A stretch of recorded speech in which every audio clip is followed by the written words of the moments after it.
Hello ನಮಸ್ತೆ friend, ಇವತ್ತು ಕಾಯಿ ಸಾಸಿವೆ ಅನ್ನ ಮಾಡೋದನ್ನು ನೋಡೋಣ ಬನ್ನಿ. 1.5 ಪಾವು ಅಕ್ಕಿಗೆ ಅನ್ನವನ್ನು ಕೂಗಲಿಟ್ಟಿದ್ದೇನೆ.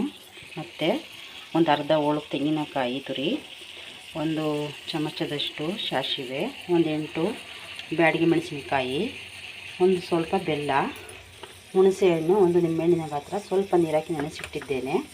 ಇವೆಲ್ಲವನ್ನು ಮಿಕ್ಸಿಗೆ ಹಾಕಿ ರುಬ್ಬಿಕೊಳ್ಳೋಣ. ಒಗ್ಗರಣೆಗೆ ಕಡಲೆಬೀಜ 2 ಚಮಚ, ಉದ್ದಿನಬೇಳೆ, ಕಡಲೆಬೇಳೆ, ಉದ್ದಿನಬೇಳೆ 1 ಚಮಚ, 2 ಕಡ್ಡಿ, ಸಾಸಿವೆ 1 ಅರ್ಧ ಚಮಚ, ಮೆಣಸಿನಕಾಯಿ 1 ಒಗ್ಗರಣೆಗೆ, ಉಪ್ಪು ರುಚಿಗೆ ತಕ್ಕಷ್ಟು. ಬನ್ನಿ ಮಾಡೋದು ಹೇಗೆ ನೋಡೋಣ. ಕಾಯಿ ತುರಿ, ಬ್ಯಾಡಗಿ ಮೆಣಸಿನಕಾಯಿ, ಬೆಲ್ಲ, ಹುಣಸೆಹಣ್ಣು, ಸಾಸಿವೆ ಎಲ್ಲವನ್ನು ರುಬ್ಬಿಕೊಂಡು ಬಂದಿದ್ದೇನೆ. ಈಗ ಗ್ಯಾಸ್ ಹಚ್ಚಿ ಬಾಣಲಿ ಇಟ್ಟು 1 5 ಚಮಚ ಎಣ್ಣೆ ಹಾಕಿದ್ದೇನೆ. ಎಣ್ಣೆ ಚೆನ್ನಾಗಿ ಕಾಯಲಿ. ಎಣ್ಣೆ ಕಾದಿದೆ. ಇದಕ್ಕೆ ಸಾಸಿವೆ, ಒಣಮೆಣಸಿನಕಾಯಿ, ಕಡಲೆಬೀಜ ಹಾಕಿ ಫ್ರೈ ಮಾಡೋಣ.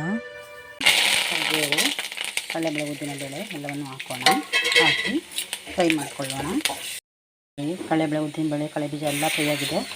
ರುಬ್ಬಿರುವುದನ್ನು ಇದಕ್ಕೆ ಹಾಕೋಣ. ರುಬ್ಬಿರುವುದೆಲ್ಲವನ್ನು ಹಾಕಿದ್ದೇನೆ. ಇದಕ್ಕೆ ಎಲ್ಲವನ್ನು ಮಿಕ್ಸ್ ಮಾಡಿ ಚಮಚ ಉಪ್ಪು ಹಾಕೋಣ.